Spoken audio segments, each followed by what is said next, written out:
De même, je vous le dis, il y aura plus de joie dans le ciel pour un seul pécheur qui se répand. Je suis descendu sur la terre pour faire la volonté de mon Père. Et la volonté de mon Père, c'est que je me perde. Excellent Père, tu es digne de régner. Tu es digne de gloire. Et c'est pourquoi nous élevons ton grand nom ce soir. Le nom qui est une tour forte pour ton peuple. Le nom révélé sous le nom de Jésus. C'est pourquoi nous nous tenons dans ta présence ce soir. Nous te remercions d'avance. Nous te bénissons, te glorifions. Que toute la gloire, la louange, l'honneur soit à toi, au nom de Jésus. Amen. Amen. Gloire à Dieu. Gloire à Dieu.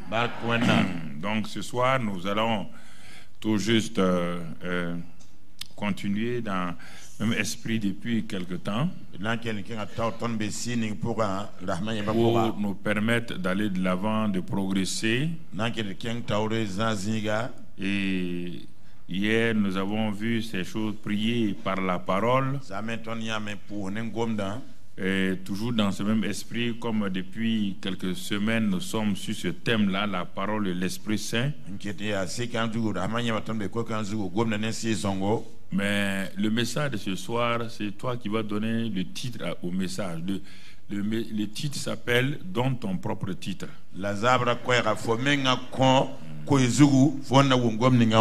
Parce que c'est la compréhension du message qui te permet de donner un titre. Alors, tu vas donner ton propre titre quand tu as fini. Ce que tu as compris, c'est une manière de nous arrêter pour voir que tu tires une première conclusion de tout ce qu'on enseigne depuis quelques 2 mois après la Pentecôte.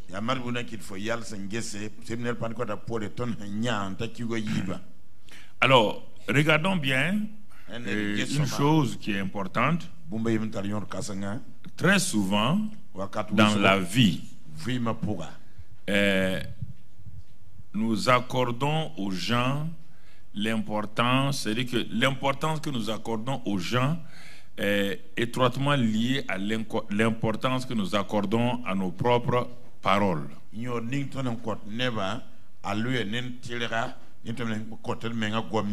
Et souvent nous ne faisons pas attention à ça.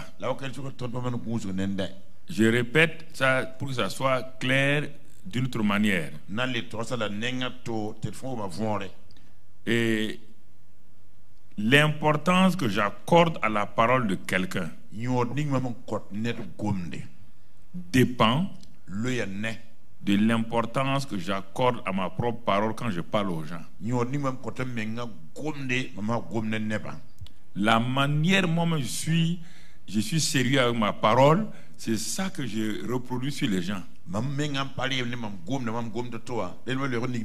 y a des gens qui vont jamais venir chez toi. Mais vont dire non, je vais venir, non, t'inquiète pas, je vais venir demain je viens. Il sait qu'il ne va pas venir. Il met tout son, pas son sérieux, il parle, il essaie de te convaincre. Voilà. Quand un homme est comme ça régulièrement, ce qu'il dit, il ne tient pas. Quand Dieu parle, il n'arrive pas à croire. Il croit que Dieu est comme lui. De façon inconsciente, il rentre dans ça. Regardez très bien. Le sérieux que tu accordes à tes paroles est le même sérieux, le même degré de sérieux que tu accordes à la parole de Dieu. Si tu parles pour parler, sachant que tu ne vas pas faire, c'est comme ça que tu traites Dieu. C'est un silence, hein? Regarde ta vie, tu vas voir. Regarde ta vie. C'est pourquoi ne dis pas à quelqu'un je vais venir. Les gens veulent tirer de ta bouche des paroles. Il ne faut pas laisser. Ce qui sort de tes lèvres là, C'est trop important. Très important. Les gens veulent que tu dises quelque chose que toi-même tu n'es pas sûr que tu vas pratiquer. C'est pourquoi pas ouvrir ta bouche, vite parler. Mais regardons ici, dans le psaume 89, verset 35, on l'a lu hier, 35 et 36. Il y a quelqu'un qui parle. Il dit, je ne violerai point mon alliance et je ne changerai pas ce qui est sorti de mes lèvres.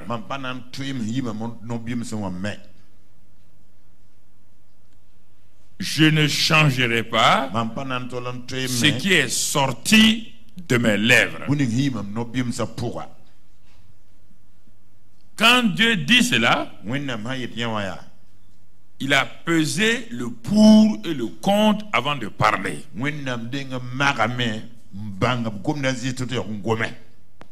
Dieu n'a pas dit que si toi tu demandes quelque chose, il va le faire, il ne va pas le faire. Il te dit non. Il dit, arrête-toi mon ami. Moi Dieu, quand je veux ouvrir mes lèvres pour parler, j'ai tout analysé. Les conséquences, les inconvénients, tout. Et c'est pourquoi je ne change pas ce qui est sorti de mes lèvres. Alors que nous, on ne pense pas tout. On parle et puis tout est changé. Et quand on est habitué à ça, nous-mêmes, quand on dit que Dieu a parlé là, notre subconscient dit, il doit être comme moi. Et c'est pourquoi, pour avoir foi en sa parole là, c'est difficile. Parce que tu n'as pas foi en ta propre parole, parce que toi-même tu ne prends pas ta propre parole au sérieux. Je ne changerai pas ce qui est sorti de mes lèvres. Et il dit, j'ai juré une fois par ma sainteté, mentirai-je à David? Et tout ce qu'il va dire plus tard, tout ce qu'il va dire, il va tout faire pour David. Il va tout faire pour David. Malgré les erreurs de David, malgré tout, Dieu va exactement faire tout pour David. Tout. Alors donc, réfléchis très bien. Alors, ça veut dire que ce que Dieu n'a pas dit là, il n'est pas tenu pour ça là. Il ne va même pas changer puisqu'il n'a rien dit. Quand on dit Dieu ne change pas là, c'est par rapport à quoi? Surtout par rapport à sa parole. Parce que votre caractère et votre parole c'est la même chose. Votre caractère n'est pas supérieur à vos paroles.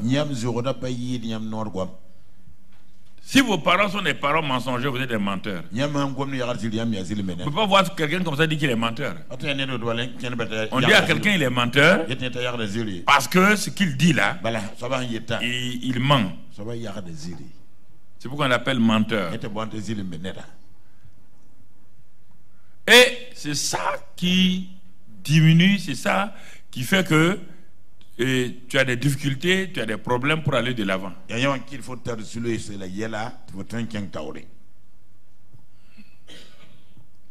Parce qu'à un moment donné, les démons même, ils ne croient plus en toi. Non. Quand tu dis au nom de Jésus, le démon dit qu'il faut attendre, il ne croit pas lui-même. Il dit ça pour dire qu'il ne croit pas.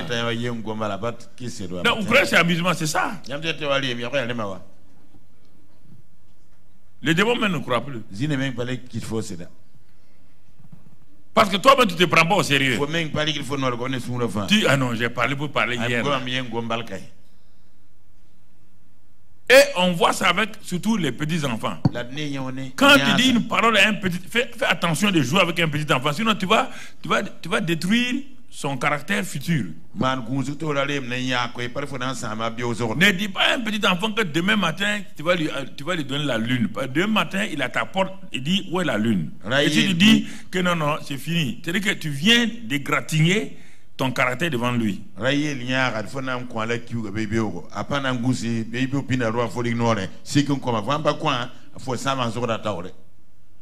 Nos paroles sont très importantes. C'est pourquoi Dieu ne joue pas sa parole. C'est pourquoi Dieu dit que moi là, je veille sur ma parole. Je ne m'amuse pas. Hein. Quand j'ai dit quelque chose là, je vais tout faire. Je vais veiller à ce que ça s'accomplisse. Dieu dit que lui, il ne change pas ce qui est sorti de ses lèvres. Et lui, ce qu'il a dit à David là, il ne peut pas mentir à David. N'oubliez pas qu'au commencement était la parole était Dieu. Ce qui veut dire dans l'humain, ça c'est dans le divin. Ça dans le spirituel divin. Au commencement était la parole était Dieu. Descendant dans l'humain. Au commencement était ta parole et ta parole est toi.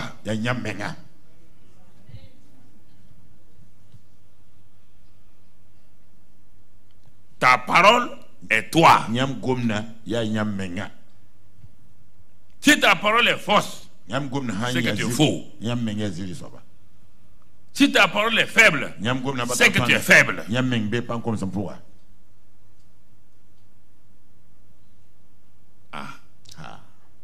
Donc, nous comprenons. Ne bouscule jamais quelqu'un à dire quelque chose parce que toi tu veux qu'il parle pour pouvoir... Non, si tu fais ça, tu es en train de lui créer un problème.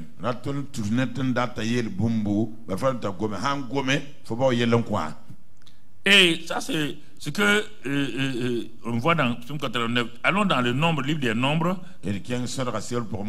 Nombre 23.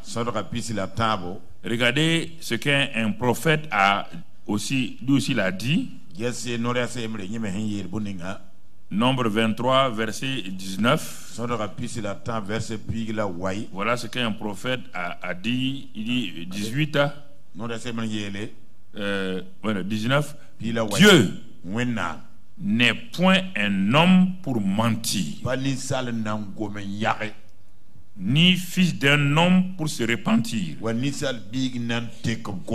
Ce qu'il a dit, ne le fera-t-il pas? Ce qu'il a déclaré, ne l'exécutera-t-il pas? Ces deux passages-là, Psaume 89 et Nombre 23, quand tu les mets ensemble, tu vas comprendre. Il y a deux témoignages ici. Balaam dit, Dieu n'est point un homme. Pourquoi? L'homme ment, l'homme se répand. C'est ce que j'ai dit au commencement là. L'homme ment, il se répand vite pour des choses qu'il a dites, il se répand. Dieu n'est pas comme cela. Dieu n'est pas comme cela. Alors, donc, je dois... Ouais, bien, le christianisme... Bon, les gens nous regardent. Les voisins nous regardent. Parce que, n'oubliez pas que les gens qui sont autour de nous, là, dès le moment où vous dites que vous êtes chrétien, là, les premières choses, ils regardent vos paroles et vos attitudes. Si il savait que vous étiez un menteur et vous dites que vous êtes devenu chrétien et là vous continuez à mentir, c'est ça qui dit les mercats d'aujourd'hui ne sont pas comme les mercats d'avant. Les mercats d'avant ne mentaient pas. Nous aujourd'hui Ce qui intéresse les gens, c'est beaucoup de bruit et d'activité. On fait tel concert, on fait telle veillée de prière, on va faire telle campagne d'évangélisation. Le monde qui est là, regarde. Bon, ce qu'ils disent là, leur Jésus là, lui au moins il est vrai. Mais eux-mêmes là, regardez, ce qu'ils te disent là, demain ils ne respectent pas ça. Donc nous avons affaibli le christianisme. Et nous affaiblissons notre Dieu en même temps.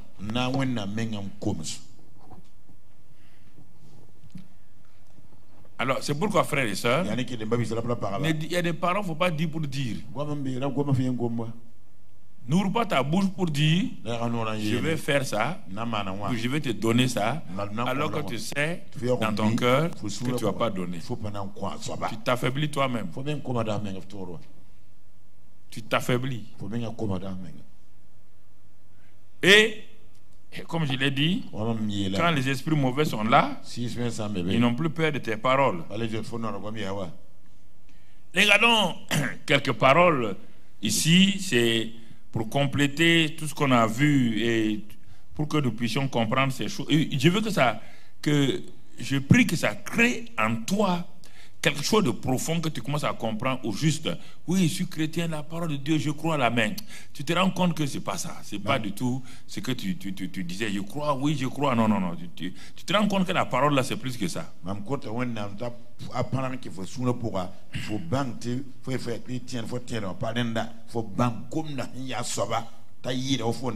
Alors, Dieu dit que dans sa parole, il dit dans le livre des Proverbes, chapitre 10,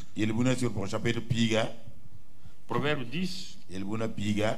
Et qu'est-ce que Dieu dit? Il dit, verset 22, c'est la bénédiction de l'Éternel qui enrichit et il ne la fait suivre d'aucun chagrin.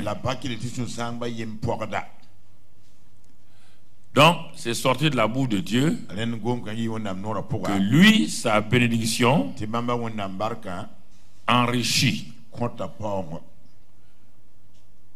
Rapidement, le mot enrichir, il ne faut pas l'amener sur l'argent vide. Enrichir dans tous les domaines. Rend prospère. Donc, vous voyez bien. Et ensuite, il dit, et il ne l'a fait suivre d'aucun chagrin. Alors, je dois surveiller Dieu, je dois voir si il a dit que ce qui est sorti de ses lèvres, lui ne le change pas. Et que lui n'est pas menteur. Bon, regardons celui qui a dit ici là. Peut-on avoir confiance en lui?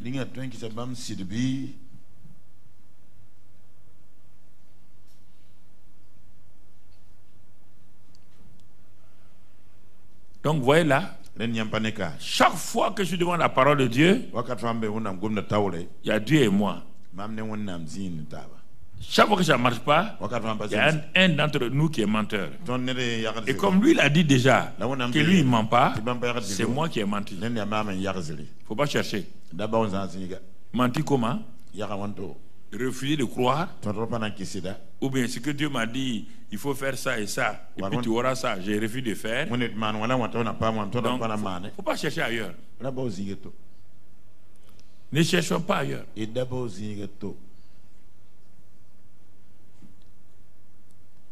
Retournons donc à ce prophète Balaam là.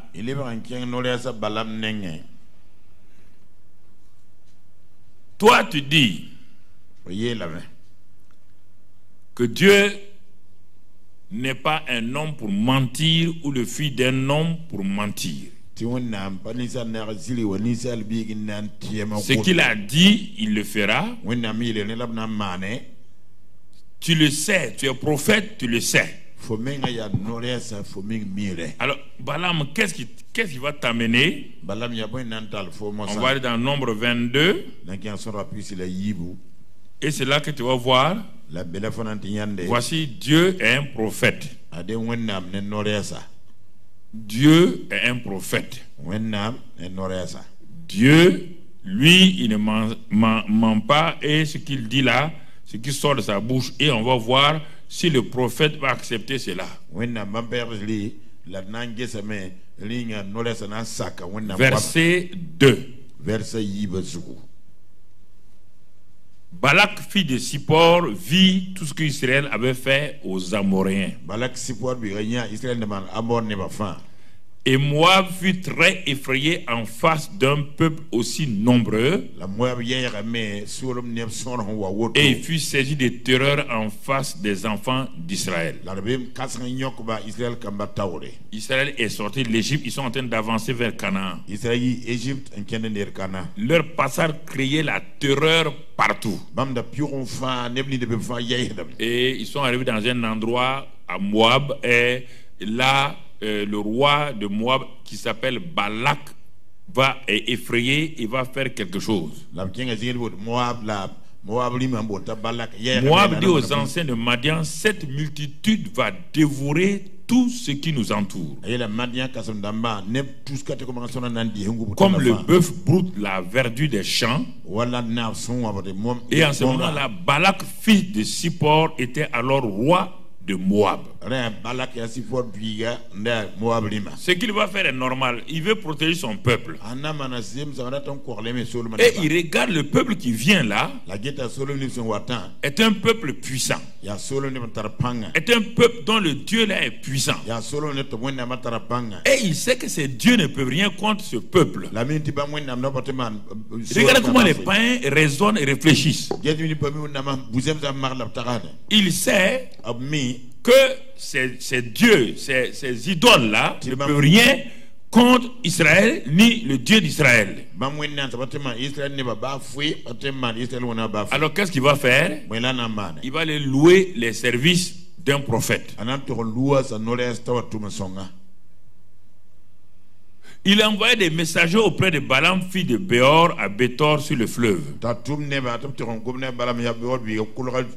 Afin de l'appeler, il lui dit, voici, un peuple est sorti d'Égypte, il couvre la surface de la terre, et il est arrivé vis-à-vis de moi. C'est-à-dire qu'il a avancé, maintenant, c'est face à notre pays qu'il est.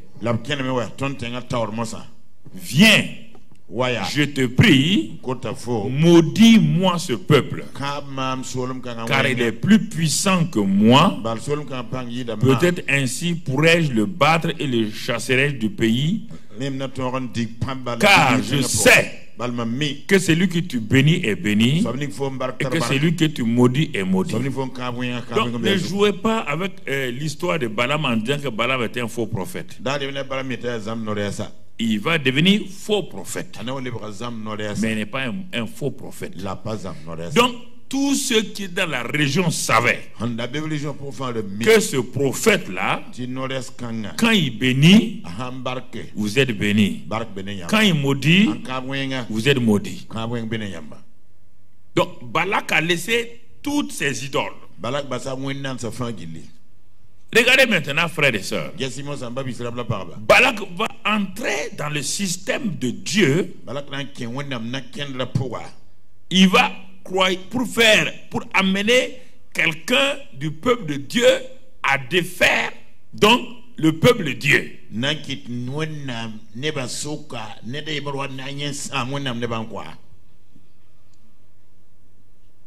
Est-ce que nous comprenons? Parce que ce monsieur-là, par la grâce de Dieu, ce qui sort de ses lèvres aussi est très puissant. Quand il bénit, il y a la bénédiction. Quand il maudit, il y a la malédiction. Et d'un côté, il y a Dieu qui lui, quand il bénit, il y a la bénédiction. Quand il maudit, il y a la malédiction. Il y a Dieu et un homme. Est-ce que nous comprenons? C'est pourquoi ce soir je n'ai pas donné un titre à mon message. C'est à toi de comprendre.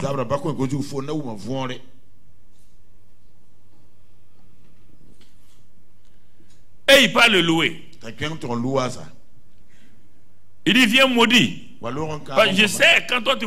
Parce que Ça veut dire que c'est pas la théorie. Il a vu, ils ont vu Balaam maudire les gens, ils ont vu Balaam bénir, et c'est réel.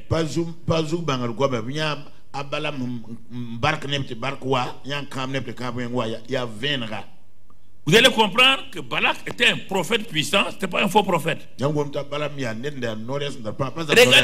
quand il va aller, parce que les peuples de Dieu, parfois vous devenez chrétien, vous n'êtes au courant de rien, que vous avez entendu un prophète, vous avez entendu un pasteur ignorant dire Balaam était un faux prophète, vous aussi vous captez ça, vous répétez Balaam était un faux prophète sans vérifier. Le problème, vous rentrez dans le christianisme, vous captez les paroles à gauche, à droite, et vous partez sur la base de ça. Regardons un prophète, un vrai. Regardons la suite. Les anciens de Moab et les anciens de Madian partirent ayant avec eux des présents pour le devin. On dit le devin. Parce que quand on dit devin là, Samuel était un quoi? Le prophète Samuel était quoi? Alors, quand Saül il y a un quoi? Il y a un devin, il y a un voyant ici. Au commencement, quand tu regardes les mots de Dieu là, c'était déjà authentique. Maintenant, c'est devenu quelque chose de mauvais parce qu'on a trop modifié et déformé. Ils arrivaient auprès de Balaam et lui dirent, rapportez les paroles de Balak. Balaam leur dit, écoutez ici, passez ici la nuit et je vous donnerai la réponse d'après ce que Baal me dira. D'après qui? Donc l'Éternel parle à Balaam. Il connaît Balaam. Donc il n'est pas faux prophète alors. Le gars est tellement sûr que quand lui s'en va prier, qui vient? Il a dit le diable vient. Il a dit le démon vient. Ce que l'Éternel me dira. Et les chefs de Moab restèrent chez Balaam. Dieu vint à Balaam. Le gars est sûr. Il sait que quand lui il va prier, Dieu vient. Faites attention. Quand vous dites Dieu répond à vos prières là, c'est que vous allez faire la prière. Si vous commercialisez ce que Dieu vous donne, c'est ça le problème. On n'a pas dit que Dieu ne répond pas. Quand je prends la prière là, c'est un ensemble de choses. Quand on regarde aujourd'hui ceux qui ont l'air d'être exaucés, ce qu'ils font avec ça, ils commercialisent tout ça là, moi j'ai peur pour eux.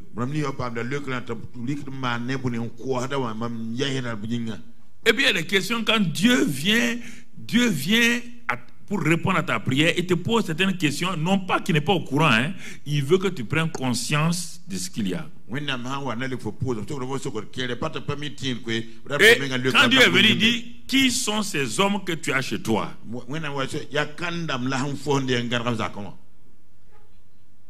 Quand Dieu est venu à Jacob, il dit, mais quel est ton nom? Est-ce que Dieu ne connaît pas le nom de Jacob? Hein? Faites attention à ça. Quand vous priez là, il y a plein de choses que vous manquez. Vous voulez une réponse. Mais il y a des choses dont vous ne tenez pas compte. Qui sont ces hommes-là qui sont chez toi? C'est-à-dire, tu connais leurs désirs, tu connais leurs intentions. C'est ça que Dieu est en train de dire. Ces gens qui sont chez toi là, ils sont venus pourquoi?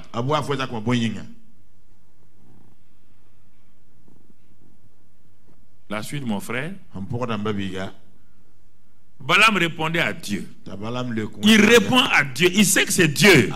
Et Dieu sait que c'est... Regardez bien, frère. Balak, fils de Sippor, roi de Moab, les a envoyés pour me dire, voici un peuple est sorti d'Égypte et il couvre la surface. Il veut mettre ça sur Balak. Il veut mettre sur Balak. Son cœur n'est pas honnête. Il veut mettre ça sur Balak. Nous aimons mettre nos choses sur les gens. Dieu écoute attentivement. Et ce que Balak a dit, il répète. Donc ça veut dire en réalité c'est pas moi, hein? C'est Balak. Mais toi tu as le don, non? Tu as le don de faire venir Dieu dans ta prière. Qu'est-ce que tu fais avec ça? Le don là, tu le fais quoi? Tu l'as pollué, tu corromps le don pour à des fins commerciales. Et il couvre la surface de la terre. Viens donc maudis-le. Peut-être ainsi pourrait le combattre et je le chasserai. Mais il n'a pas dit autre chose. Dieu dit à Balaam, tu n'iras point avec eux. Maintenant, je vais ouvrir ma bouche de parler. Tu n'iras point avec eux. Tu ne maudiras point ce peuple-là, car il est béni.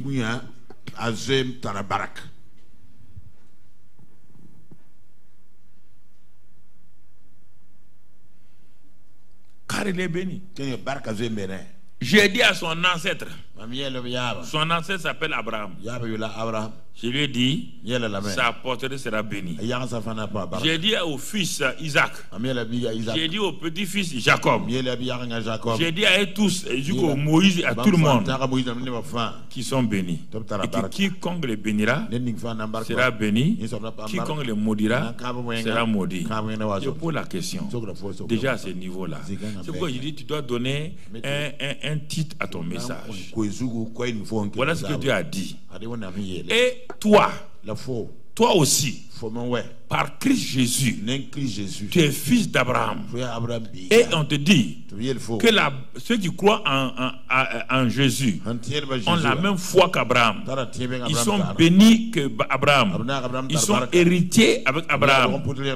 Et toi, tu dis qu'on peut te maudire. Toi, tu acceptes qu'on te maudisse.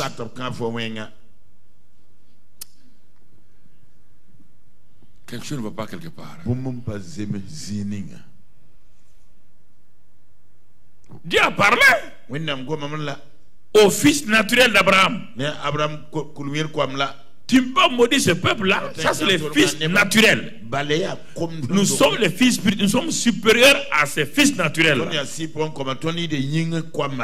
Parce que nous venons de Jésus.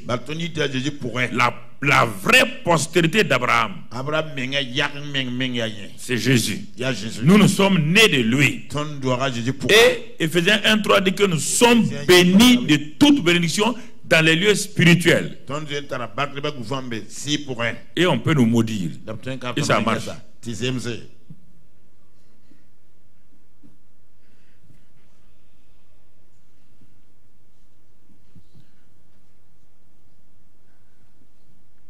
Parfois, vous savez, je comprends parfois les jeunes prédicateurs. Quand vous avancez avec le peuple de Dieu, Dieu a dit à Moïse, bon, tu viens de sortir de l'Égypte là. Ton groupe là est un groupe un peu incohérent.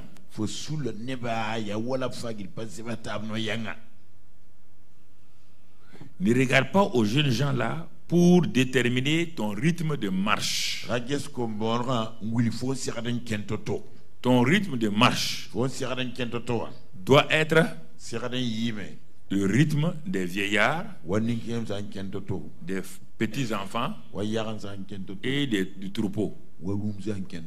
Les jeunes gens là qui peuvent marcher rapidement là, ils doivent s'adapter à ce rythme là.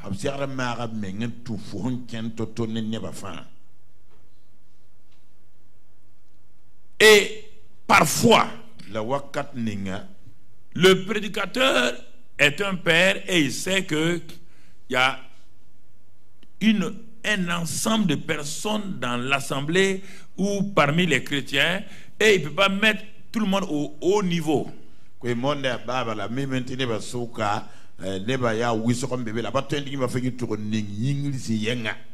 il descend au plus bas niveau pour que ceux qui comprennent déjà, ils sont à l'aise parce qu'ils sont à l'aise. Par exemple, quand je dis nuit de bénédiction, on n'a pas besoin de nuit de bénédiction.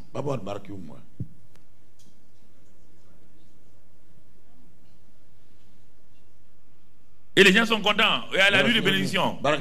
C'est normal. J'ai fait ça pour les petits-enfants. Moi, je n'ai pas béni une nuit de bénédiction. Et la plupart d'entre vous n'avez pas béni une nuit de bénédiction. Vous avez besoin d'une seule nuit de bénédiction. Une seule nuit. Vous êtes déjà béni matin, midi.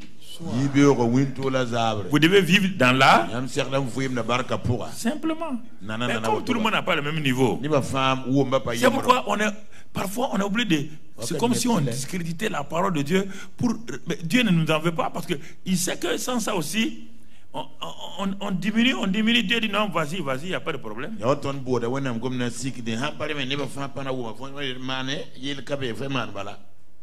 Dieu a dit de ne pas mentir. Quand Pharaon a dit de tuer tous les fils et les garçons, les sages-femmes là ont dit à Pharaon, ils n'ont pas tué Moïse. Dieu a protégé Moïse. Mais pour qu'elles-mêmes ne soient pas tuées, elles ont dit, avant qu'on arrive là, la mère de Moïse avait déjà mis l'enfant au monde. Elles ont menti. Et Dieu parce que ce sont des Égyptiennes.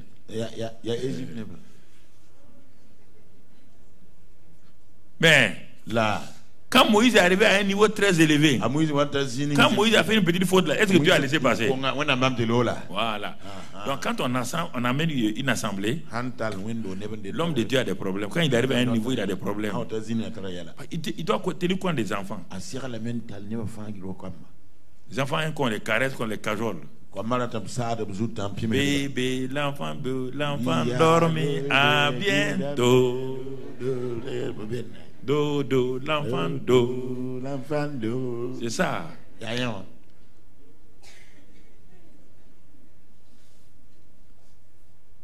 Donc vous comprenez? Et vous me Dieu dit que nous sommes bénis de toute bénédiction. Matin, midi, soir, que je dorme, que je sois éveillé, n'importe où je suis, en avion, partout où je suis déjà béni de toute bénédiction.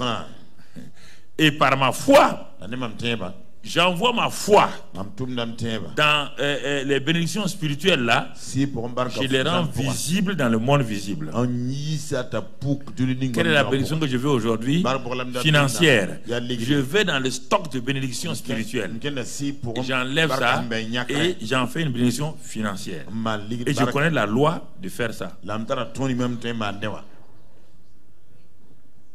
Simplement. Je sais. Toutes les bénédictions qui sont en moi là, pour les manifester, il faut la foi. Et la foi là, il y a chaque loi est la bénédiction là financière, physique. Il y a des lois spirituelles qui font passer ça de l'invisible au visible. Si pour un tour d'embé, un tête un yisa, ou lui de barque mon panier, te voyez, ou ying pour un barque mon panier, te voyez.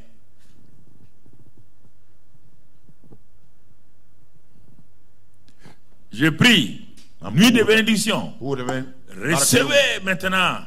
Soyez consolés. Recevez la paix. Au moins, je dis ça.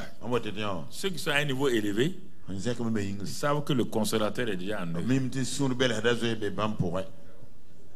Le passé ne peut pas me donner la consolation. Le consolateur est déjà en moi. Le prince de paix en moi. Mais ils disent Amen. Pour encourager qui? Le petit frère et leur petite soeur là. Dans la famille, quand le petit enfant saute là, tout le monde saute avec lui. Oui ou non? C'est pourquoi tu dois donner un titre à ce message.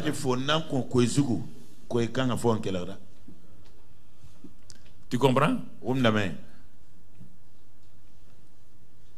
Les gens n'ont pas le même niveau. Ils n'ont pas le même niveau. Et comme les jeunes pasteurs n'ont pas ce niveau comme moi je l'ai, et tout leur message là, venez la nuit de bénédiction aujourd'hui. Ils veulent donner des bénédictions aux gens. Ils veulent distribuer des bénédictions. Mais sans s'appuyer, ils ne font pas la prière par la parole. Ils veulent distribuer des bénédictions seulement. Après il dit maintenant, bon, offrande. pour que ça marche là, voilà le panier de l'offrande.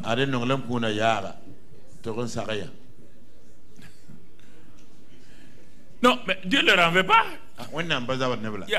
Il y a 3 catégories de niveaux, toujours les petits enfants, les jeunes gens et les pères. Dans le domaine spirituel, dans le domaine du ministère, il y a les petits enfants pasteurs. Il y a les jeunes gens pasteurs. Il y a les pères pasteurs. Dans la prophétie, il y a des petits enfants prophètes. Il y a des jeunes gens prophètes. Il y a des prophètes pères. Dans l'évangélisation, il y a petits enfants évangélistes, jeunes et gens évangélistes, et les pères évangélistes. Il y a ces 3 niveaux là partout. Dans la foi, petits enfants foi, jeunes gens foi, pères de foi. C'est ça. Il y a tout. La vie chrétienne est assez complexe. Hein? Les gens ne comprennent pas ça. Mais quand tu es là-haut, tu vois tout ce qui est en bas. Mais celui qui est en bas là, lui ne voit qu'une seule chose. Et il s'accroche à ça. Alors que toi tu es en haut, tu vois plusieurs solutions. Mais lui il ne voit pas ça.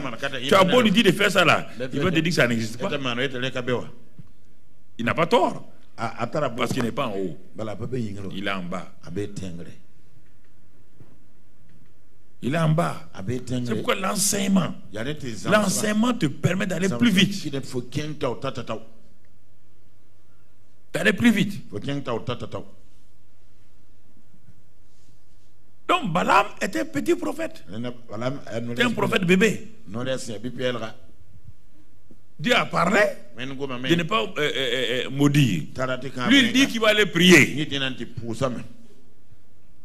Il doit prier pour que Dieu change. Hein? Pour que Dieu change. Tu comprends? Balaam. Il est un bébé prophète. Comme il réussit là. Est-ce que vous imaginez un homme qui réussit? Quand il bénit, les gens sont bénis. Quand il maudit, les gens sont maudits. Est-ce qu'il pense à Dieu encore? Lui, il est quoi? Surtout qu'on vient le dire, non, il n'y a pas toi. Quand toi tu es béni seulement, tout le monde est béni. Quand tu maudis, tout le monde est béni. Il dit bon, il consulte Dieu là pour tout juste un protocole quoi. Mais Dieu vient et lui dit non, c'est pas comme ça hein. C'est que tu veux maudire là. Ils sont déjà bénis. Ah, Balaam est découragé un peu. Oh là là. Ne provoquez pas les gens pour qu'ils vous fassent des prophéties qui vont vous nuire. Bon. Dieu va permettre qu'il vous donne une prophétie. Si vous suivez les gens, révélation, tu n'as pas eu de révélation. Il y a des gens quand ils m'en veulent. Bon, il faut prier pour moi. Quand j'ai fini, mais qu'est-ce que Dieu vous a dit? Il dit, mais Dieu m'a rien dit. Ah, pasteur, Dieu doit vous dire quelque chose, non? Ah bon? Comme ça. Parce que tu as été habitué aux gens. Quand ils te téléphonent un peu, Dieu a dit. Quand ils parlent un peu, Dieu a dit. Tant que Dieu parle comme ça, il est habitué. C'est un enfant. Dieu a déjà parlé dans la Bible. Quand Dieu a parlé, il ne revient plus dessus. Bon. Et il sort et dit à Balak, bon, ton affaire là, il n'y a pas de problème. Il faut aller. Nombre 23. Nombre 23. Verset 1. Balak le prie et le mena au champ de... Il dit, bon, mon gars, ta position géographique n'est pas bonne. On va aller sur l'autre montagne là. Il y a trop de nuages ici. Tu n'as pas pu... On dirait que tu n'as pas pu capter vraiment ce que tu as dit. Tu n'as pas pu capter ce que Dieu a dit. Bon, on va te changer. Il le mena maintenant au champ de Sophim sur le sommet du Pisga. Il dit, bon, change ta manière d'adorer. Change.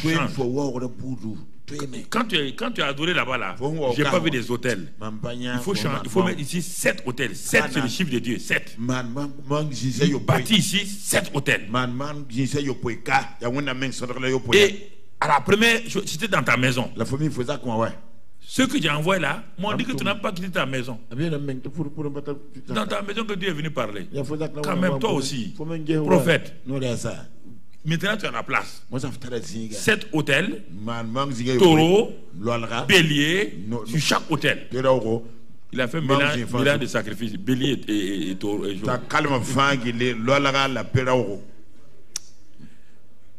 Les gens sentimentaux, ils sont comme ça. On est parti aujourd'hui. La prière là. On a parlé des hôtels. Les hôtels. Voilà les 7 hôtels là. Est-ce que Dieu a dit que les hôtels sont mauvais? Il n'y a pas de problème. Et il est sûr. La suite, mon frère. Balaam dit à Balak, tiens-toi ici près de ton holocauste. Et j'irai à la rencontre de Dieu. J'irai à la rencontre de Dieu. Avant qu'il vienne, Dieu a fait quoi? Il a dit que lui s'en va où? À la rencontre de qui? Est-ce que Dieu a attendu? L'Éternel vint au devant d'eux. Fais attention à ça. Hein. On dit, le gars là quand il prie, Dieu même vient quoi. Il est venu pour faire quoi? Il mit des paroles dans la bouche de qui? Balaam avait ses propres paroles. Dieu va faire quoi maintenant? Il va enlever les paroles de Balaam là. Il va mettre les paroles de qui? Ses propres paroles. Tu vas être obligé de dire maintenant, puisque tu veux dire autre chose. Parce que n'oubliez pas qu'au fur et à mesure que Balaam disait qu'il ne peut pas là, l'argent augmentait. On n'a pas eu tout ça là. Non. Le roi envoyait des gens plus nobles. Avec beaucoup d'argent. Balaam voit ça. Il s'en va. Ça ne marche pas. Ils envoient. Ça, c'est la dernière chose maintenant. La dernière chose. Il mit des paroles dans sa bouche et dit, retourne vers Balak et tu parleras ainsi. Il retourna vers Balak et voici, Balak se tenait près de son holocauste avec les chefs de Moab. Balak lui dit, qu'est-ce que l'Éternel t'a dit? On a confiance au monsieur. C'est pas un démon qui lui parle. Les vrais authentiques, les pasteurs authentiques, les prophètes authentiques, regardez leur erreur. Vous vous accrochez à eux, vous voulez entendre une parole qui contredit la parole de Dieu.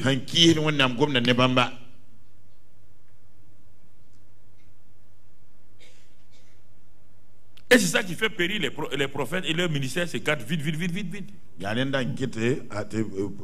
S'opposer à la parole de Dieu. Quand les gens veulent t'honorer, ça détruit ta vie. Balaam prononça son oracle et dit, lève-toi Balak. Il va dire quoi? Les paroles de qui? Les paroles de qui maintenant? Est-ce qu'il peut changer? Il ne peut pas changer. Il dit lève-toi. Prête l'oreille. Ah. Ça veut dire que ce que tu vas entendre maintenant là, toi et moi là, on va comprendre. Dieu n'est point un homme pour,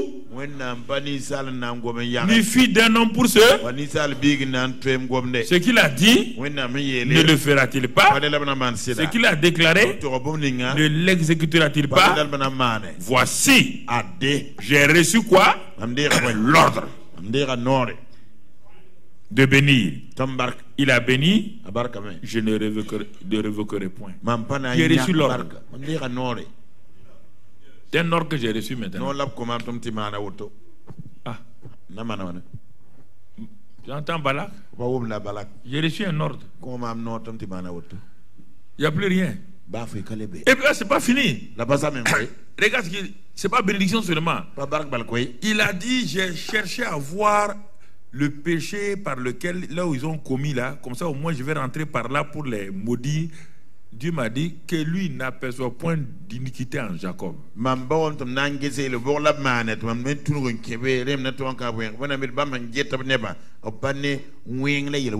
que vous comprenez cette phrase-là?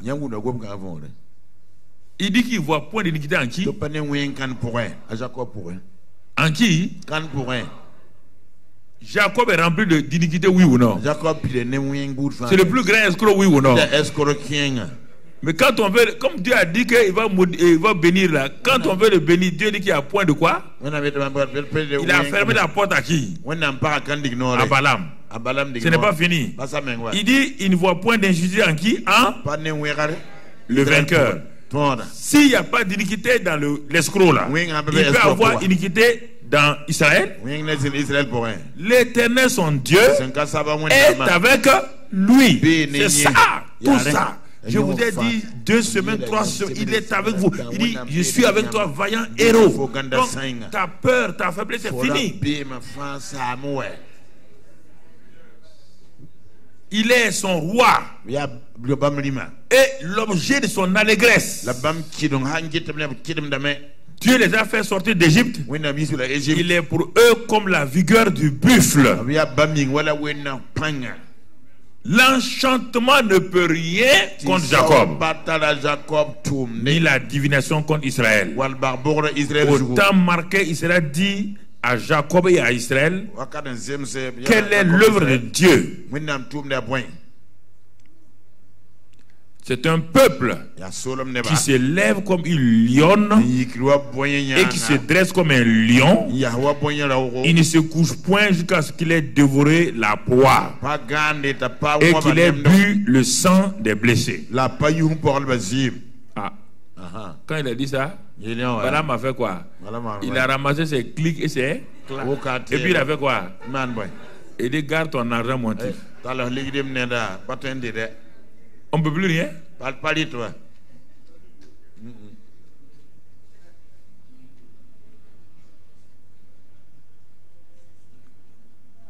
Oui. Tout. Dieu a utilisé une ânesse pour lui parler. Le gars est entêté. Il a frappé l'ânesse là. Mais l'ânesse lui dit, je suis ton ânesse il y a longtemps, on est ensemble. Est-ce qu'une ânesse parle à quelqu'un? Et quand on est omnibulé par les révélations, on devient bête. Une ânesse qui te parle. Et puis il lui répond, hein?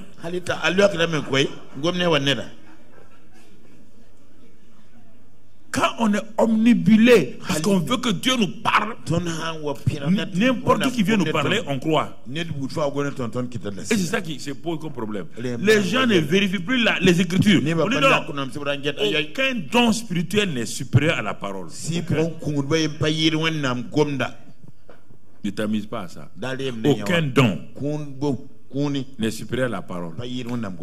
La parole était avec Dieu et la parole était. Est-ce qu'un don peut être supérieur à la parole? Si tu t'entêtes à provoquer les dons spirituels des gens, ils vont t'envoyer rapidement dans le cimetière. Faut faire attention à ça. Fais attention. La parole de Dieu est suffisante. Je te pose la question. Tout ce combat qui se menait là, il y avait 3 groupes. Il y a Dieu, il y a Balaam, il y a Balak et ses chefs. Est-ce qu'un seul Israélite est au courant de ça? Hein? Ils ont prié, ils ont gêné. Au moment où il y avait ça là, dans leur camp là, ils ne faisaient pas de bêtises, non? Hein? Non, vous ne connaissez pas le caractère de Dieu. Tant que vous n'allez pas accepter le caractère de Dieu là, quand Dieu vous a élu là, Dieu, quand il s'agit des ennemis, écoutez bien, quand il s'agit des ennemis extérieurs, Dieu vous défend. Mais quand il a fini de les défendre, il est venu vers eux-mêmes maintenant.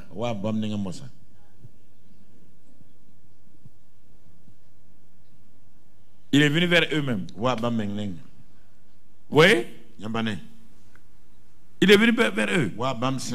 C'est pas la malédiction qui va les tuer. Non. Voici des gens que personne n'a pu maudire. Voici des gens, aucune malédiction n'a pu se manifester. Mais voici des gens qui vont mourir. Mais il faut réfléchir à ça.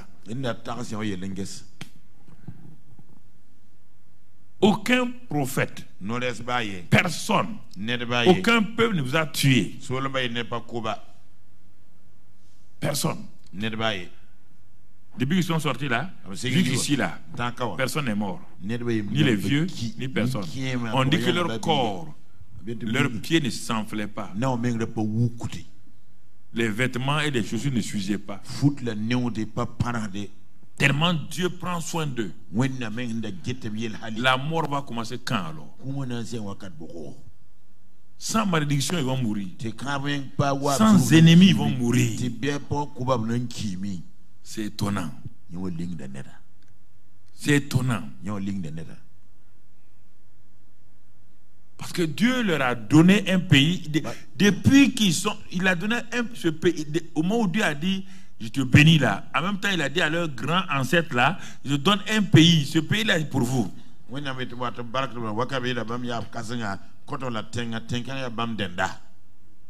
Je vous le donne, j'ai tout préparé. Mais vous allez partir d'abord en esclavage 400 ans. Et vous allez revenir. Le pays là, je l'ai déjà béni. J'ai tout mis là-bas. C'est un pays où quand vous allez partir là, le monde entier saura que je veux que vous soyez un peuple qui montre la réalité de qui je suis. Vous êtes un peuple acquis, un sacerdoce royal, vous êtes un peuple élevé. Que le monde entier vienne voir qui est Dieu, c'est vous que j'ai choisi. C'est pourquoi la malédiction ne peut rien. Il ne peut rien. Les complots ne peuvent rien. Tout rien. Mais faites attention. Ce que j'ai dit là, faites-le. Ayez confiance. Puisque Balaam m'a dit que je ne mens pas. J'ai juré que ce qui sort de mes lèvres là, je ne vais pas changer. Je suis un Dieu en qui il n'y a aucune ombre de variation. Je veille sur ma parole pour l'exécuter. Et quand je dis une chose, la chose arrive. Quand j'ordonne, elle existe. Même si elle n'est pas là, elle sera créée. Faites attention à ça. C'est ça votre garantie, c'est ça votre garantie. Et ils sont allés donc dans Canaan. Ils ont envoyé 12 espions. Ils sont allés vérifier. Ils ont dit ce que Moïse a dit là, c'est la vérité. Moïse dit donc ok. Donc on va aller. Ils disent non, non, attends, on n'a pas fini. Mais là, moi il dit ah mais oui. Donc Dieu a menti. Ah, nous on ne sait pas hein. Mais en tout cas, on n'est pas sûr de rentrer là-bas. On a vu des Anaks. Ils sont géants. Nous sommes des nains à leurs yeux. Moïse dit ils vous ont tué? Non. Ils vous ont giflé? Non. Ils ont crié sur vous? Non. Non, non, non, non. Ils n'ont pas crié. Ils attendent. Quand on va rentrer là, ils vont nous tuer. Nous et nos enfants.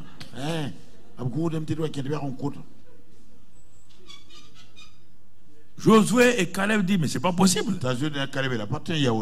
Mais nous avons fait 40 jours dans le pays. 40. Nous tous, on a vu les mêmes géants. On a vu les mêmes situations.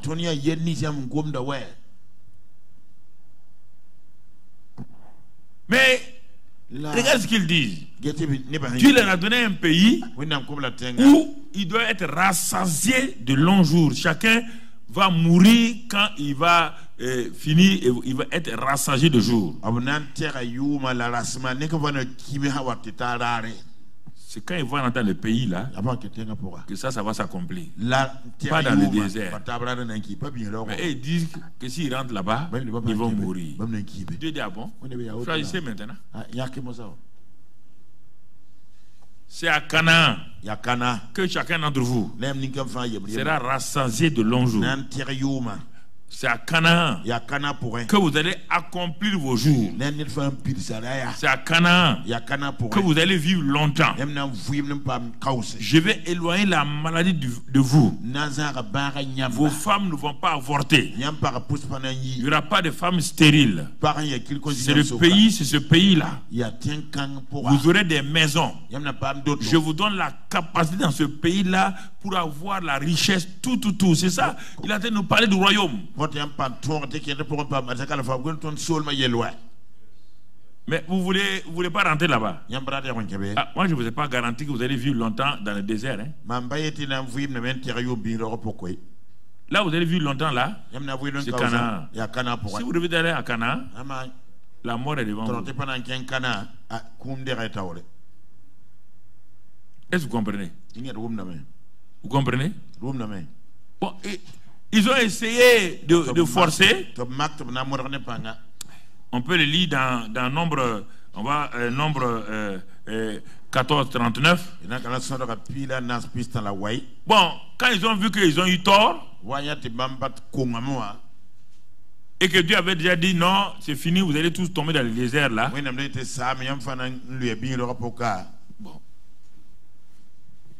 Ils ont dit maintenant que le peuple fut dans une grande désolation. Ils se levaient de bon matin et montèrent au sommet de la montagne en disant: nous voici, nous monterons au lieu dont a parlé l'Éternel, car nous avons péché.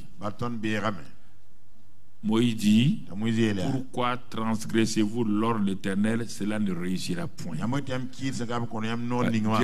Dieu avait déjà parlé qu'ils ne vont plus rentrer. Jusqu'à l'âge de 20 ans, c'est eux qui vont rentrer. Et ils disent non.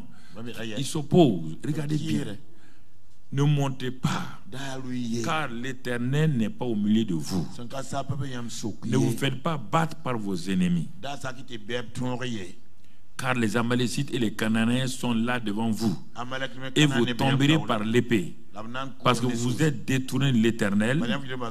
L'Éternel ne sera point avec vous. Quand on se détourne, la parole, il n'est plus là. Ils s'obstinèrent à monter au sommet de la montagne. Mais l'arche de l'alliance et Moïse ne sortirent point du milieu du camp. Regardez comment parfois on peut aveugler. Votre leader n'est pas parti. Il dit qu'il ne part pas. Vous dites que vous allez partir. Il a retenu l'arche de la présence de Dieu. Et vous partez sans servir. Ils n'ont jamais cru que l'arche de la présence de Dieu là était réellement la présence de Dieu. Ils pensent que ils sont un peuple, ils peuvent partir sans l'arche. Parfois quand les hommes de Dieu parlent au peuple de Dieu, non, quand même, est-ce qu'il y a Moïse seul ici, non? Même Aaron et les deux grands frères de Moïse ont parlé comme ça. Aaron a parlé, Marie a parlé, mais est-ce que Dieu parle seulement par Moïse? Dieu parle par tout le monde là. Quand vous voyez des gens comme ça là, il faut fermer vos oreilles, courir et laisser. Quand vous voyez des gens qui s'asseyent, qui parlent mal de leur pasteur, qui parlent mal là, il faut prendre l'eau, mettre sur vos oreilles et dire: mon ami, j'ai pas entendu ça là. Je suis parti. Marie a eu la lèpre. Aaron et Marie sont tous morts. Si vous lisez, ils sont tous morts. Ils sont tous morts. Trop tôt. Ils sont morts avant leur âge. Ils se sont entêtés, ils sont partis. Regarde le résultat. Les Amalécites ont fait quoi? Ils les taillèrent en pièces. Vous entendez? Taillèrent en pièces. Taillèrent en pièces.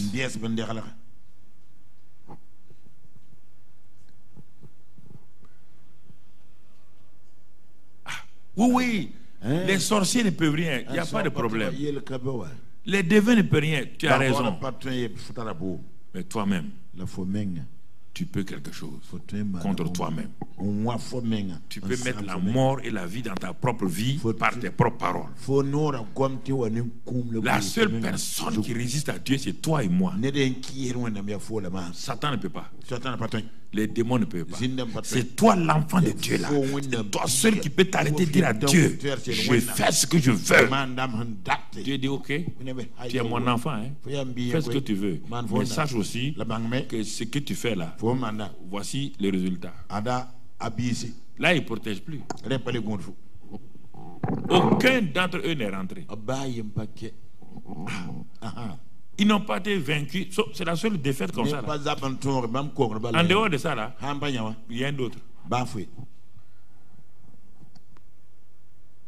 Il dit que ce qui sort de sa bouche là, il ne change pas. Il dit que tu es béni. Reste dans cette, tu es béni de toute bénédiction. Alors marche avec Dieu dans cette bénédiction-là, en glorifiant son nom, en magnifiant son nom, en exaltant son nom tout le temps. Seigneur, je ne comprends pas, mais je crois ta parole. Seigneur, je ne saisis pas, mais je crois ta parole. Et chaque fois que tu es dans ça, tu vas voir que la grâce de Dieu est sur toi. C'est si facile. Mais l'ennemi vient te dire autre chose. Ne t'inquiète pas, ne fais pas des combats inutiles. Israël n'a fait aucun combat. Aucun combat. Il y avait le plus grand combat qui se déroulait autour d'eux. Ils n'étaient pas au courant. Mais Dieu les a gardés. Vous croyez que les combats que nous faisons là, quand on dit on prie combat spirituel là, vous croyez que Satan est bête? Au moment où vous combattez, vous croyez qu'il va venir à ce moment là? Satan va venir quand? Selon vous, il va venir quand? Quand vous? Alors, quand vous dormez, vous combattez? Alors pourquoi vous ne tuez pas à ce moment là? C'est ça, vous devez réagir simplement. Vous croyez que vous êtes en train de combattre, Satan va venir là-bas? Vous perdez votre temps. Satan est fou pour venir là-bas. Il dit à ses démons, repos. Laissez-les s'épuiser. Être conscient que quand je dors dans sa présence.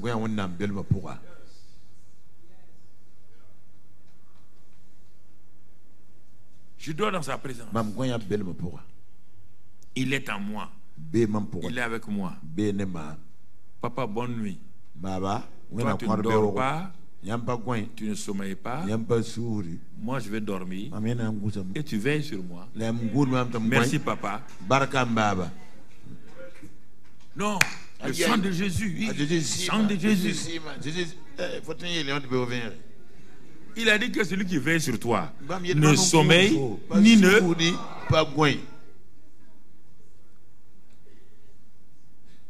Laisse le sang de Jésus là se reposer un peu.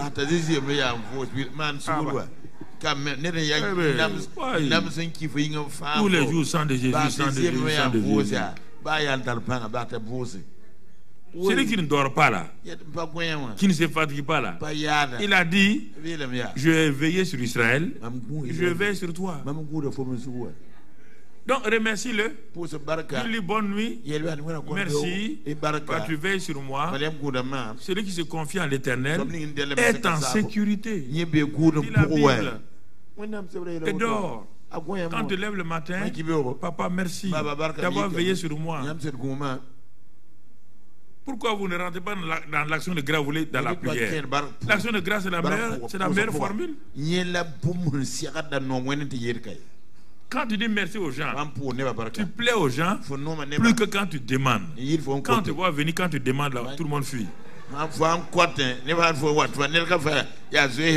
Tu vois, elle est en train de venir encore, c'est pour demander. Mais tout le monde est content quand quelqu'un vient rendre grâce tout le temps. Apprends à remercier Dieu pour ce qu'il a dit, qu'il a fait et qu'il fera.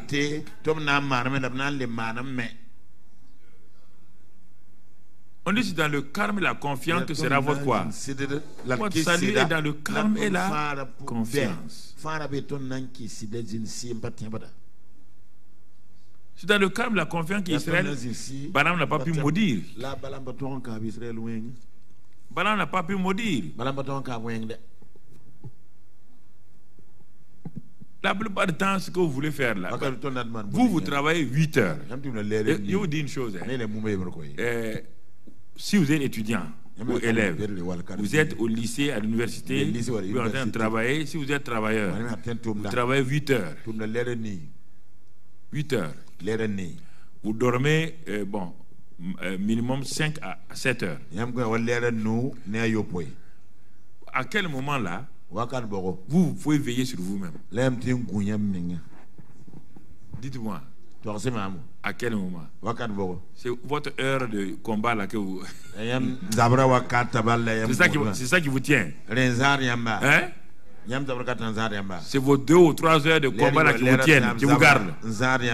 Hein?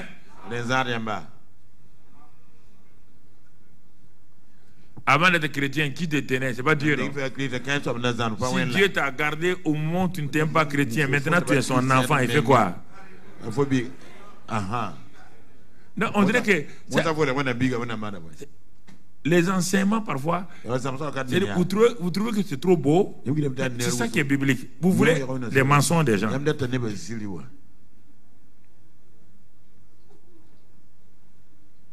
Vous voulez les mensonges des gens. C'est ce que je t'ai dit là. C'est toute la Bible. Les autres parlent, ils n'ont pas de Bible.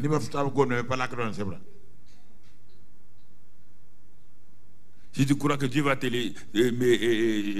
Dieu m'a élevé, si tu veux que de temps en temps, renvoie-moi le message. Je te renvoie. J'ai dit à des gens, je ne te renvoie pas.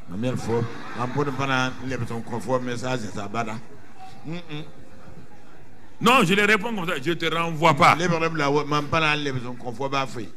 Deuxième chose, la sagesse. Qu'est-ce que les lèvres de Dieu ont dit concernant la sagesse? La bénédiction, ça est là. C'est une garantie. Je suis béni. Il ne faut même pas que vous doutez de ça. Mais maintenant, fais attention que tes propres paroles là, ne gâtent pas ta bénédiction. Voilà le résumé de la bénédiction. Il y a une garantie de bénédiction. Personne ne peut entrer. Balaam a essayé d'entrer par là, chercher les iniquités. Non, il n'a rien vu. Mais leur propre bouche a créé problème. Deuxièmement, maintenant, la sagesse. Pour fonctionner dans ce monde-là. Regardons là aussi. Un enfant est né. Il s'appelle Salomon. Il a regardé son père agir. Il a dit mon père a une sagesse extraordinaire. Mais ça c'est mon père, hein? Est-ce que moi je peux avoir ça? La Bible dit qu'il est parti quand il est devenu roi, un jeune roi. Il a dit avant de commencer à régner, la seule chose que je dois faire, c'est d'aller chercher le Dieu de mon père. Et dans le premier livre des rois, chapitre 3, il est allé dans un endroit qu'on appelle Gabaon. Quand il a fait ses sacrifices et tout, Dieu va apparaître en songe à Salomon. Et Dieu lui dit, demande ce que tu veux que je te donne. Dieu a parlé. Demande. Écoutez frères et sœurs, ça c'est dangereux. Demande ce que tu veux que je te donne. Dieu se rend disponible.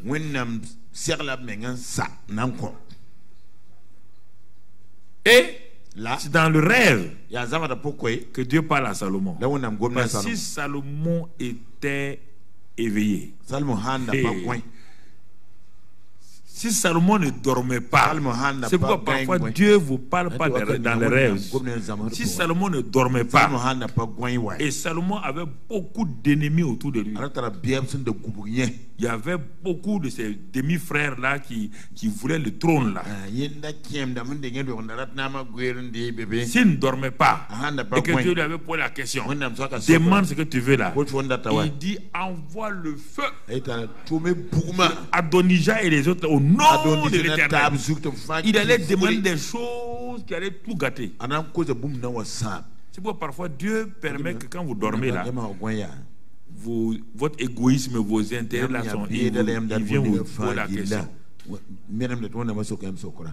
Demande ce que tu veux. Et quand c'est comme ça, parfois Dieu permet que les choses n'aient pas devant toi. Et Salomon regarde. Il regarde.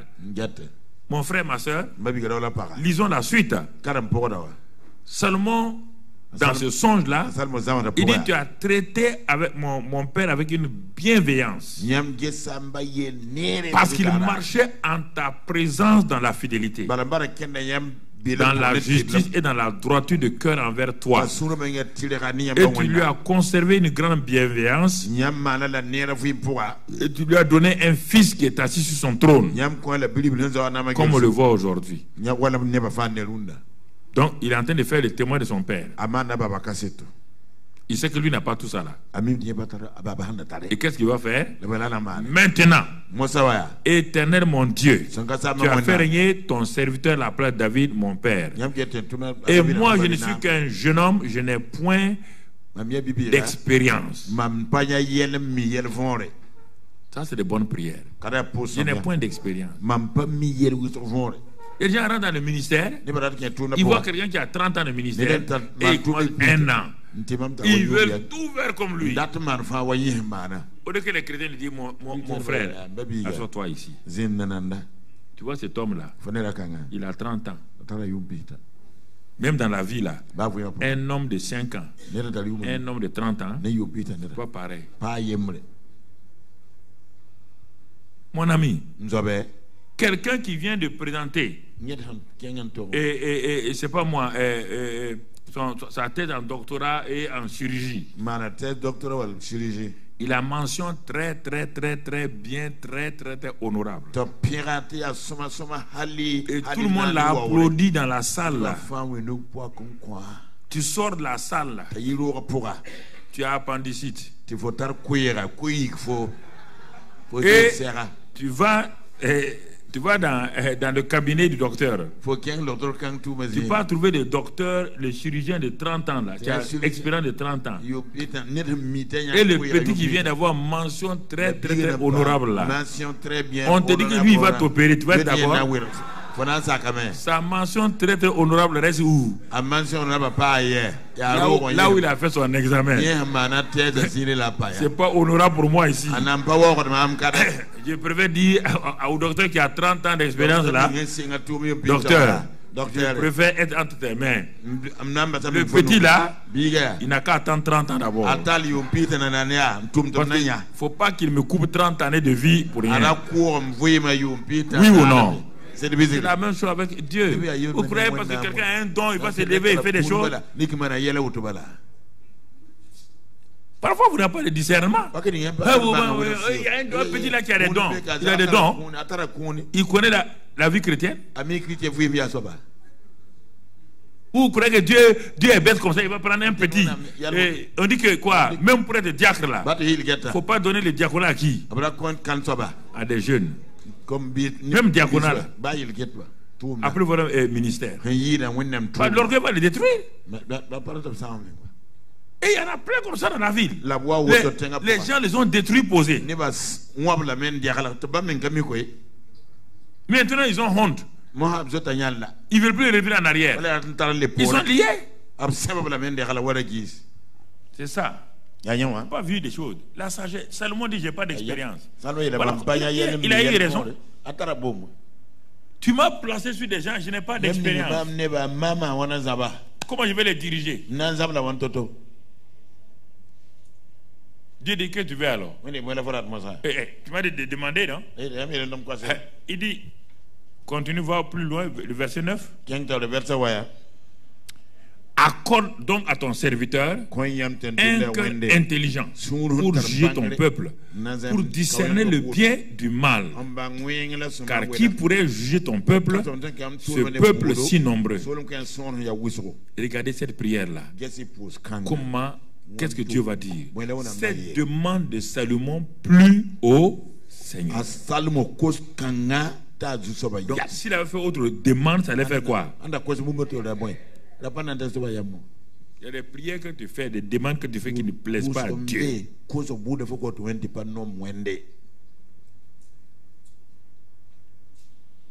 Plus au Seigneur. Parce qu'il doit diriger le peuple. Il dit qu'il n'a pas d'expérience. Les gens qui sont avec lui là, il y a des gens qui sont plus âgés que lui. Il y a des papas qui sont là. Il y a des mamans qui sont là. Lui, il est qu'un jeune homme. S'il va comme ça là, il va mettre le trouble. Il dit, donne-moi une intelligence qui va m'amener à être au-dessus de ce peuple là. Et que ce que tu vas me donner là, ça va me permettre de compléter mon manque d'expérience et me permettre de conduire ce peuple-là dans la paix, dans la joie. Puisque c'est là ce que tu demandes. Puisque tu ne demandes pour toi ni une longue vie, ni les richesses, ni la mort de tes ennemis, et que tu demandes l'intelligence pour exercer la justice. Est-ce que tu entends? Ce qu'on ne doit pas demander là, c'est ce que toi tu demandes. Tu demandes quoi? La longue vie. Tu demandes quoi? La mort de tes ennemis. Tu demandes quoi? Ça ne plaît pas à Dieu.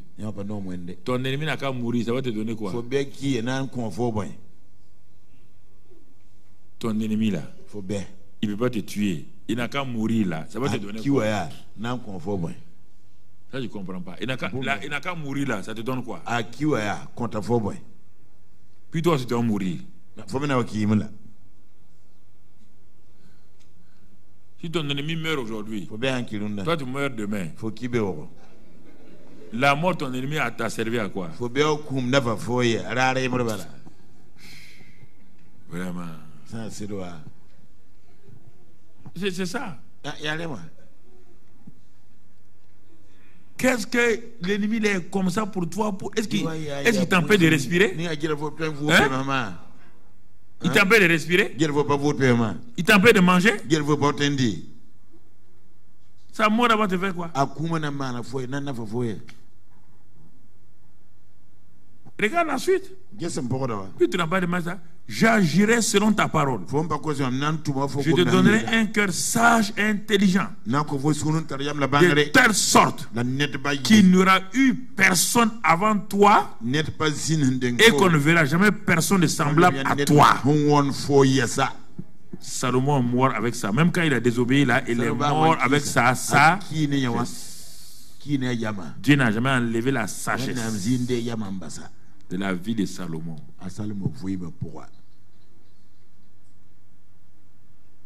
La suite. Je te donnerai en outre, vous voyez bien,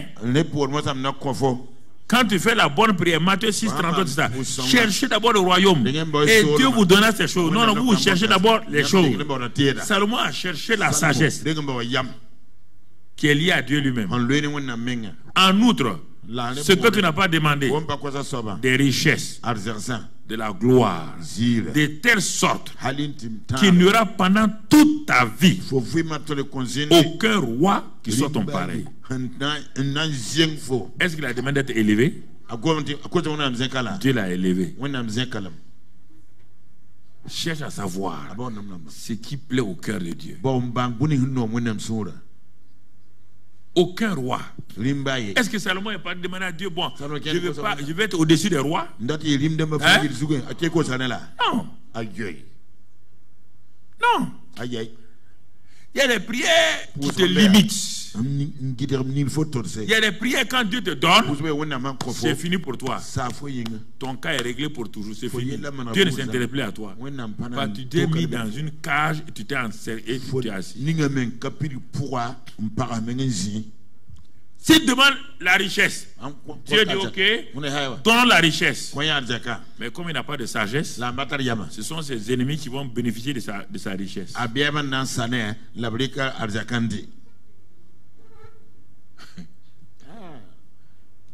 C'est ça?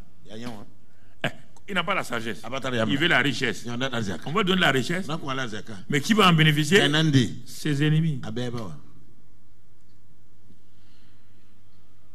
La chose la plus importante, c'est la sagesse, l'intelligence, la connaissance. Ce sont ces trois éléments-là.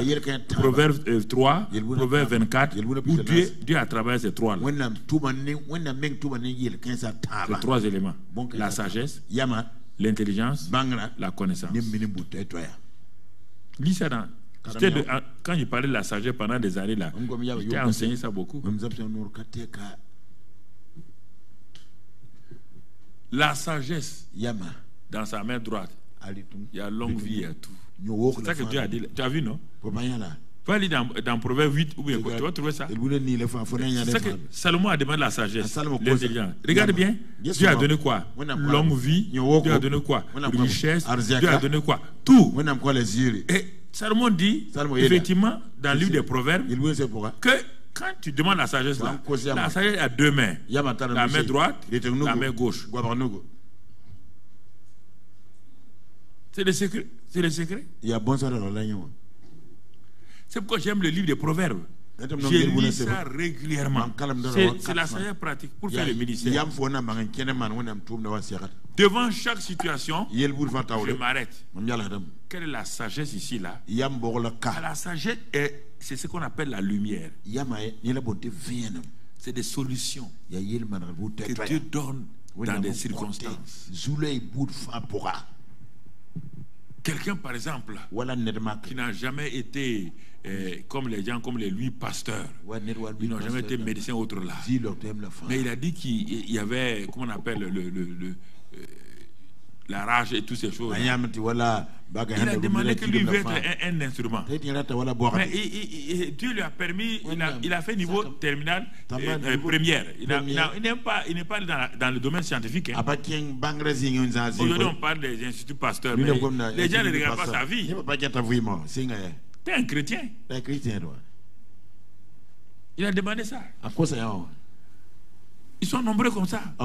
Ceux qui ont marqué le monde, tous les grands savants là, juifs et chrétiens là, qui ont marqué le monde là, dans le domaine où ils ont marqué, ils ne connaissaient rien. Ils ne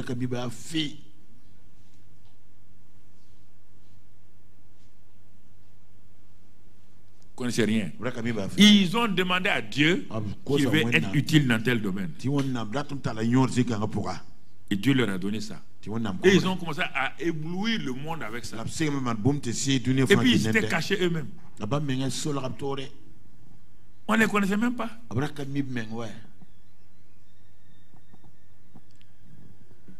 Le grand savant, j'ai oublié son nom là, il était il était assis dans le train quand les trains ont commencé en Europe là. Il voyageait pour aller faire des choses dans une classe, dans une université. Et il avait, puisque tous les Français à l'époque, tout le monde se référait à lui. Il était assis dans le train là, en classe économique. Il avait posé la Bible. Il lisait ça. Et puis il y a un jeune étudiant qui est venu, qui s'est assis à côté de lui. Mais ce jeune étudiant ne le connaissait pas, ce savant-là. Et il s'est assis. Et le jeune étudiant, quand il a vu la Bible là, il demande au savant là. Il dit, ah bon, que lui il est encore à la Bible et tout. Que non. Qu'avec les grands savants. Et puis il cite le nom du monsieur là. Des savants comme ça là. Hein? que nous on suit, on est disciples de ces savants-là, de ça. J'ai oublié son nom encore. Le gars l'a écouté. Et puis, à un moment donné, là où le savant devait descendre, là, le train s'est arrêté. Il a salué le jeune homme là. Il a demandé quel est son nom, qu'est-ce qu'il fait. Il a dit qu'il est étudiant en quoi, science, quoi. Et le savant a dit, je suis un tel. Il dit, ah non. Et le savant est descendu. Il a pleuré jusque là où il devait aller. Là.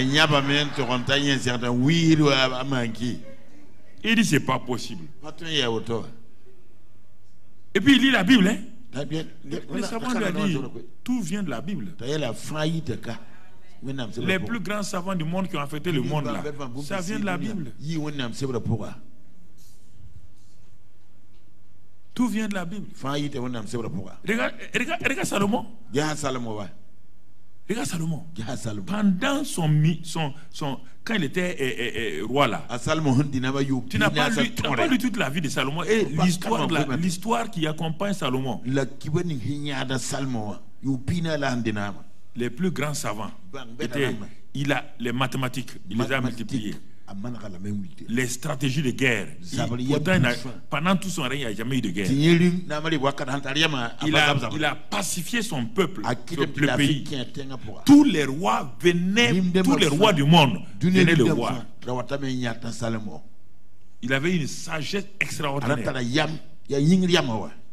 Mais quand il a demandé ça là, personne n'a vu Dieu venir avec un seau de sagesse lui donner. Regardez,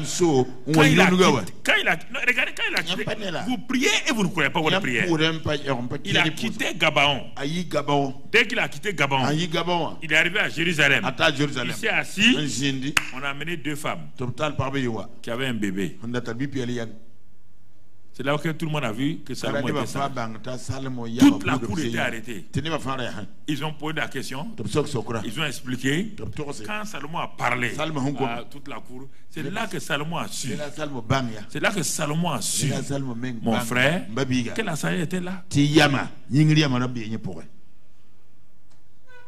La sagesse était là. Les plus grands savants qui ont fait des découvertes là. Moi, j'ai fait exprès pour prendre des livres scientifiques, des livres de la vie des gens, pour lire. Ils ont dit, ils vont faire ça là. Ils vont faire ça. Les grands savants n'ont pas, frère, ils n'ont pas. Je ne parle pas des prix Nobel. Ça, c'est le prix Nobel, ça a été inventé il n'y a pas longtemps. Mais si tu prends les plus grands savants du monde, les juifs, autres là, va prendre leur vie. Ce n'était pas des gens qui ont fait une étude universitaire, comme quoi des médecins. C'est eux qui ont fait des grandes inventions. La sagesse de Dieu était là. Les plus grands hommes d'affaires, les banquiers, n'étaient pas banquiers. Les entrepreneurs, les Ford, n'étaient pas des entreprises de fou. C'était un aide comptable. Les Rockefeller n'étaient pas des banquiers. Tous ces gens-là, les Thomas Edison n'étaient pas des savants. Non. Et cette sagesse est déposée en vous. Et Dieu dit, il dit, si quelqu'un manque de sagesse, ça veut dire quoi? Quand tu lis ça en français, tu ne comprends pas. Jacques 1,5 là. Si quelqu'un manque de sagesse, il la demande à Dieu. Non. Si quelqu'un ne voit pas la manifestation de la sagesse qui est déposée en lui par la sagesse de Dieu, l'esprit de sagesse, qu'il demande au Saint-Esprit comment la sagesse qui est en moi là peut faire telle chose.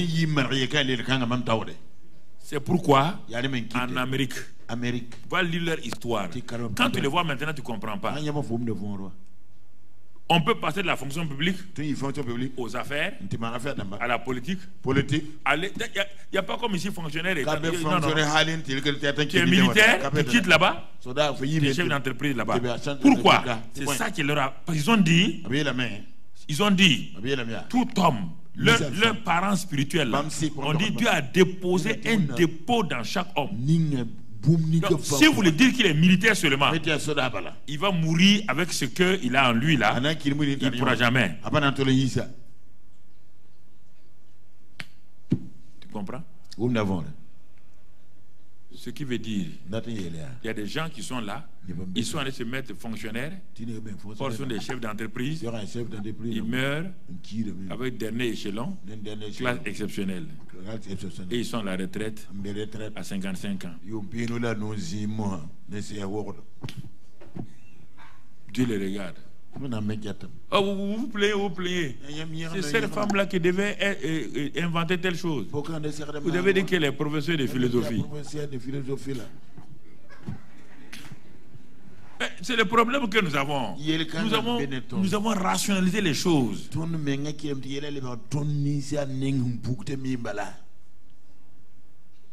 C'est ça. La sagesse, c'est l'élément fondamental dans tous les domaines. Tous les domaines. Vous êtes à l'école, vous êtes devenu ingénieur, il n'y a pas de problème. Mais si vous n'avez pas la sagesse, ingénieur là, ça ne vous donnera rien. Vous êtes ingénieur. Quand vous parlez dans la rue, qui c'est que tu es ingénieur? Tu ne sais pas d'où le mot ingénieur vient d'abord. Ah, ils sont ingénieurs, ils ne savent pas d'où ça vient. Dans ingénieur, il y a quoi? Génie.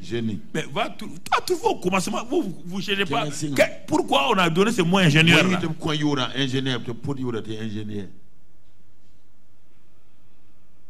Va trouver. Et tu vas voir le début. Tout ça, ça vient de Dieu. Tout. Le premier ingénieur, c'est Bezalel. Il avait l'esprit de sagesse en lui.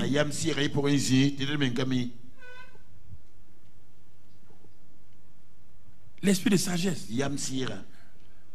L'esprit de sagesse.